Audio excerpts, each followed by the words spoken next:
It started with a tremor. Harmless, I thought. A twitch in the right hand.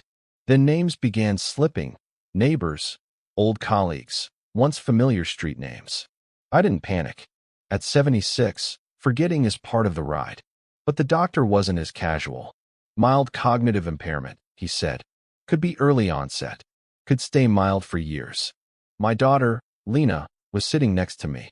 Her hand tightened on mine, not in comfort, but in quiet control. I saw it then. Not fear, not compassion, calculation. Within 2 weeks, she had power of attorney papers drawn up. She said it was just in case, but I knew. She wanted the keys before the car even slowed. If you've ever watched someone you love prepare to betray you, like, share, and subscribe.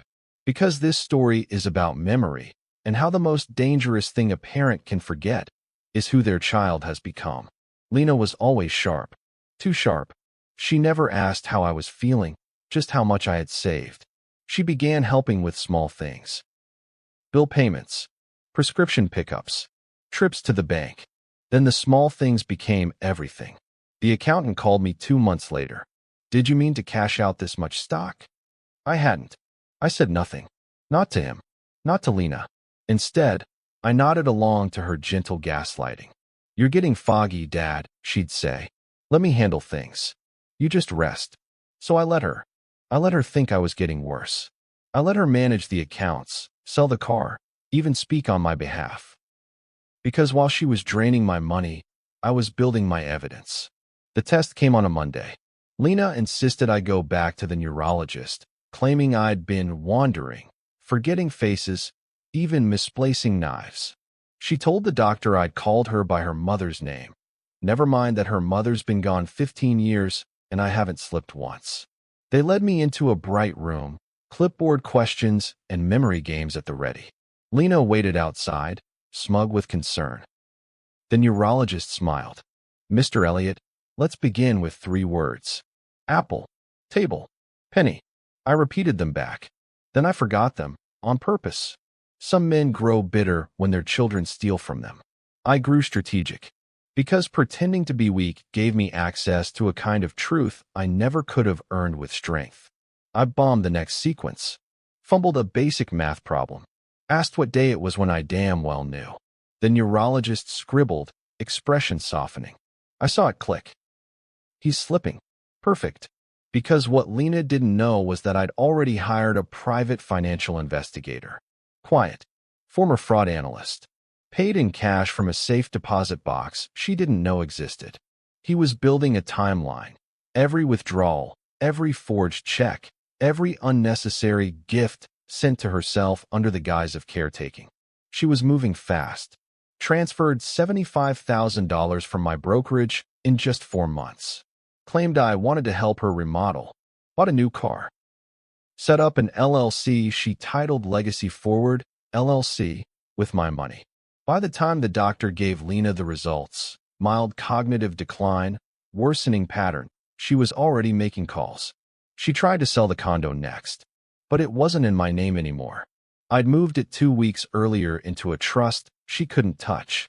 She filed the petition on a Friday, quietly, quickly. Guardianship. Full legal control. My father is declining rapidly, she wrote. He's unable to manage his own affairs.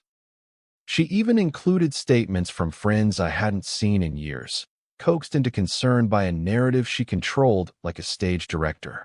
The papers came in a manila envelope, delivered by a process server who looked uncomfortable reading my name. I thanked him, closed the door, and smiled. Because it was finally time. People think guardianship is about protection, but when it's exploited, it's theft with paperwork. And I had the evidence to burn the mask she wore in public. The hearing was set 2 weeks out. Lena was confident. She thought I wouldn't contest, that I'd show up confused, trembling, ready to sign the last sliver of independence into her hands. She didn't know I'd retained counsel months ago. A trust lawyer, older than her, smarter than her, with decades of experience unraveling people just like her. And he wasn't just prepared. He was furious. Your daughter's about to find out what it means to weaponize a father's illness, he said, sliding the case file toward me. Inside, financial records, medical inconsistencies, video surveillance of her forging my signature at the bank. And the crown jewel, a clean bill of cognitive health from a second neurologist, one I'd seen privately, independently, and passed every test with flying colors. Lena showed up to court in heels and a practiced pout, all fake worry and too much perfume. She didn't know what hit her, until the judge turned to me and said, "Mr. Elliott, are you aware your daughter attempted to liquidate your accounts using forged power of attorney?" And I said, loud and clear, "Yes, Your Honor. And I have proof." She tried to cry in court, not because she was sad, because it had always worked before. The trembling lip, the voice cracking on cue, the hand to the chest, as if she was the one betrayed. But the judge didn't flinch. The prosecutor didn't blink. And my lawyer? He simply passed forward the third folder, the one marked Post-Investigation Summary. Inside, itemized theft, falsified statements, bank security footage. The guardianship petition was denied. The power of attorney was revoked. And Lena?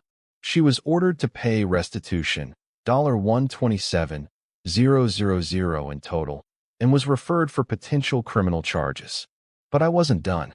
She spent a year preparing for my death. I spent a year preparing her consequences. And one of us walked out of that courtroom free.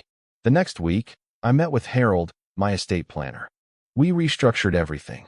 The will? Updated. The family trust? Sealed. The new beneficiary? Not her. I left a portion to a foundation that supports victims of elder abuse. Another slice to my caregiver, who treated me with respect when Lena treated me like a burden. And the rest? Quietly placed in the name of a neighbor's son who used to mow my lawn and check on me every Tuesday. I left Lena nothing, except one document, hand-delivered, a copy of her forged bank signature side by side with a statement I'd handwritten the day I first suspected her. You chose theft over care. I chose truth over guilt. And this truth will live longer than any trust fund. She moved out of state not long after, told friends I was unwell, claimed the court got it wrong. But she knew the truth. So did I. And that was enough. When I finally passed, 2 years after the court hearing, it was quiet. No drama. No last-minute confessions or reconciliations. Just the soft sound of a record playing, my favorite chair, and a sunrise creeping through the window. The caregiver found me. She cried. She called my lawyer, then the coroner. Lena didn't get a call. She received a letter 2 days later from my attorney's office, informing her there was no estate to contest, no assets to claim, and no place reserved for her at the service. She showed up anyway.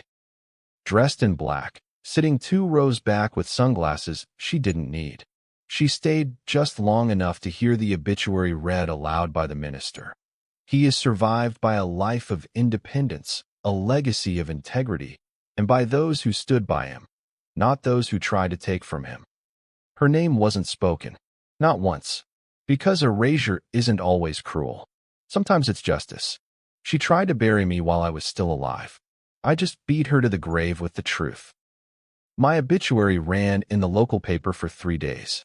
Letters came from old friends, former students, neighbors I hadn't seen in decades. They remembered the man I was, not the man Lena painted in forged documents and courtroom lies. She moved to Florida a month later. I imagine she tells people she was close with her father, that it was a complicated relationship. And in a way, she's right. It was complicated, because I raised her with love, and she chose greed. Thank you for walking with me through this story. Like, share, and subscribe for more tales where legacy triumphs over betrayal, and where justice doesn't always wait for the funeral to speak.